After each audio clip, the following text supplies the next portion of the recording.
Next ये हमारे पास topic है cost of total quality management का। तो अगर आपको लास्ट टॉपिक याद हो जो हमने स्टडी किया था कॉन्सिक्वेंसेस ऑफ पुअर क्वालिटी, तो उसमें एक कॉस्ट का जिक्र भी था। ठीक है, तो हर वो बुरी प्रोडक्ट या सर्विस जो आप कस्टमर को फराहम कर रहे हैं, जिसके नतीजे में कस्टमर आपके पास दोबारा आ रहा है शिकायत के लिए, वो शिकायत ये हो सकती है प्रोडक्ट के केस में कि जी वो जिस मकसद के लिए प्रोडक्ट ली थी वो काम ही नहीं कर रही, या प्रोडक्ट के अंदर कोई मसला है वो वापस करने आया है उसको। ठीक है, या कोई और क्लेम करने आया है, या वो जो पुर्जा है उसका अब काम नहीं कर रहा, उसको कह रहा है कि जी रिप्लेस करके दिया जाए।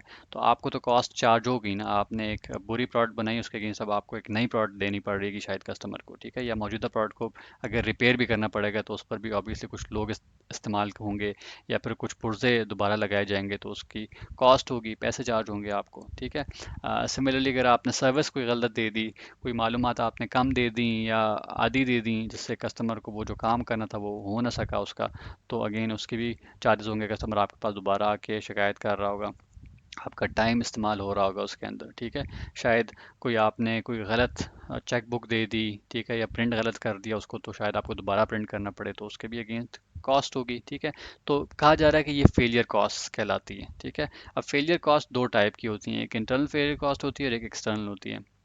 इंटरनल कॉस्ट वो होती है कि जब आप कोई प्रोडक्ट या सर्विस जो जिस टाइम पे बन रही होती है, मतलब कस्टमर तक अभी नहीं पहुंची, ठीक है, आप उसको बना रहे हैं और आपको कंपनी के अंदर ही, ठीक है, पता लग गया है कस्टमर को बेचने से पहले कि इसके अंदर ये मसला है। ठीक है, तो उनको इंटरनल फेलियर कॉस्ट कहते हैं। ठीक है, और अगर आपने वही प्रोडक्ट या सर्विस बनाने के बाद बेच दिया कस्टमर को, और अब कस्टमर आपके पास आया है शिकायत लेकर के उसको ये मसला आ रहा है, तो उन कॉस्ट को जो है वो उस कंप्लेन के अगेंस्ट जो कॉस्ट आपकी कंपनी बेयर कर रही होगी उसको एक्सटर्नल फेलियर कॉस्ट कहेंगे। ठीक है, तो इंटरनल जो विद इन आपकी कंपनी आइडेंटिफाई हुए, और एक्सटर्नल कॉस्ट वो जो कि आपकी कंपनी ने बेचने के बाद कस्टमर के थ्रू आपको आइडेंटिफाई करा है। ठीक है, तो नेक्स्ट देखते हैं।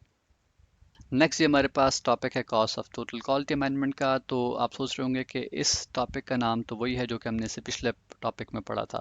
तो दोनों में जो कॉस्ट टाइप है उसका फ़र्क है। ठीक है, जैसे पिछला हमने cost of total quality management का टॉपिक पढ़ा था, उसमें जिक्र हो रहा था उस कॉस्ट का, यानी उन पैसों का जो कि कंपनी को तब भरने पड़ते हैं जब वो कोई फॉल्टी प्रोडक्ट या कोई डिफेक्टिव प्रोडक्ट या कोई बुरी सर्विस देने पर उसको भरने पड़ते हैं। ठीक है, मतलब उसने कोई प्रोडक्ट बुरी बना ली या सर्विस बुरी बना ली, उसको पता लग गया कि यार ये तो मुझे अब दोबारा बनानी पड़नी है। ठीक है, कोई कंपनी का टारगेट है कि जी फैक्ट्री के अंदर उसने दिन के अंदर 1000 प्रोडक्ट बनानी है, उसके अंदर 5 गलत बना ली उसने, तो वो 5 दोबारा जो बना रही होगी उस पर जो पैसे चार्ज हो रहे होंगे, जो मशीन, जो बिजली, जो इंसान इस्तेमाल हो रहे होंगे, जो एफर्ट लग रही होगी, उसके जो पैसे हैं उसका जिक्र हो रहा है। या प्रोडक्ट बना के बेच दिया कस्टमर, अब शिकायत लेके आ गया कि ये तो फॉल्टी प्रोडक्ट है। ठीक है, या आपने मुझे गलत सर्विसेज दी हैं, तो फॉल्टी प्रोडक्ट के अगेंस्ट अगर वो रिपेयरिंग मांगता है या वो कहता है मुझे रिप्लेस करके दे, तो उसके अगेंस्ट जो पैसे थे उनका जिक्र था।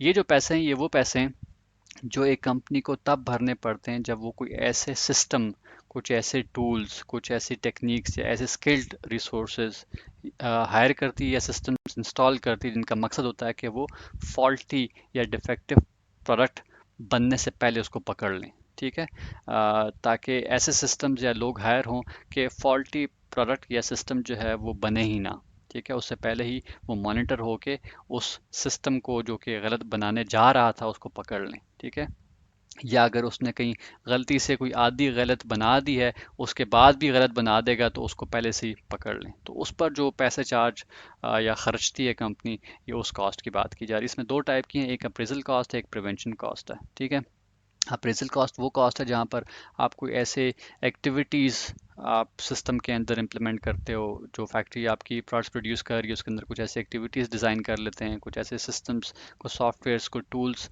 कुछ लोग ऐसे आप हायर करके उसमें आप इम्प्लीमेंट कर लेते हैं जिनका मकसद होता है कि वो डिफेक्टिव प्रोडक्ट्स को पकड़ सकें। ठीक है, तो उस पर जो पैसे चार्ज हो रहे हैं वो अप्रेजल कॉस्ट कहलाते हैं। फॉर इंस्टेंस कोई कंपनी है आपकी जो कि सर्विसेज देती है कॉल सेंटर की। ठीक है, उसमें अगर आपके पास कॉल्स आती हैं मालूमात की, शिकायत की या रिक्वेस्ट की, उसको आपने एक टीम बना ली है, उसके अंदर कुछ लोग हैं जो कि रिकॉर्डेड कॉल्स को सुनते हैं, तो वो पैसे जो कि आपने उस टीम बनाने में, उसमें लोग हायर करने में या वो सिस्टम बनाने में या ख़रीदने में लगा लिए हैं जो कि रिकॉर्डेड कॉल्स को जो है वो सेव करती है, या रिकॉर्डेड कॉल्स को फिर आगे प्ले भी कर सकते हैं आप, उस सिस्टम को और उन लोगों को हायर करके जो आपने पैसा खर्चा है वो अप्रेजल कॉस्ट में आएगा। ठीक है, प्रिवेंशन कॉस्ट वो है जो कि आपने वो पैसे जो आपने एम्प्लॉयज़ की ट्रेनिंग में लगा दिए हैं ताकि वो बेहतर तरीके से डिफेक्टिव प्रोडक्ट्स को या फॉल्टी प्रोडक्ट्स को पकड़ सकें, ठीक है।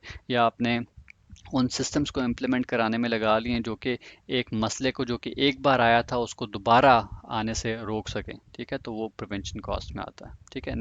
आई होप आपको आज का ये टॉपिक बेहतर तरीके से समझ आया होगा। Similar sort of short videos को बेहतर तरीके से समझने के लिए हमारे इस चैनल को सब्सक्राइब कीजिए। Thank you for watching this video.